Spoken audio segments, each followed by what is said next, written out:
Today, we're excited to be with you as we talk about how to best leverage shepherd groups within your Bible fellowship. Here at Prestonwood, our shepherd groups have two primary functions. The first function is to connect with folks within our group to ensure that no one falls through the cracks. We know that people have many pulls on their time, and so a personal connection makes sure that people are continuing to come and engage in group life. That's good. The second function of a shepherd group is to elevate ministry needs. Because people have needs in their life, whether it's a prayer request or a significant situation.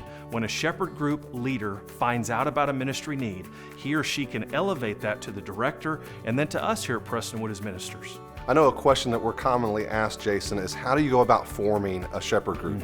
And really there's two ways that we've seen over the years to be effective. One of those is by attendance patterns. Yes. By simply looking at attendance patterns of people within your class and really trying to pair up people who attend more regularly with people who attend a little less frequently so that we can hopefully try to encourage those people who attend less frequently to attend a little bit more often.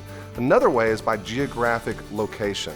By simply looking at people on your roster and finding out where they live at, what zip code do they live at, and then pairing those individuals up to be in the same shepherd group within the same city. And that is really helpful as far as meeting needs whenever a crisis occurs in a group member's life.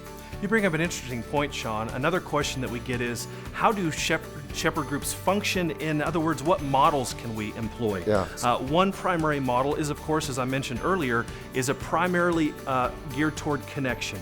The shepherd group leader has a list of folks, and they're making regular connections with folks on that list. But you bring up the point of ministry needs when they're getting together. That's right. Oftentimes, shepherd groups will choose to get together for social events or to minister to those needs. And so that's another model for us, is to have these once a quarter social gatherings where people can get together and get to know each other better.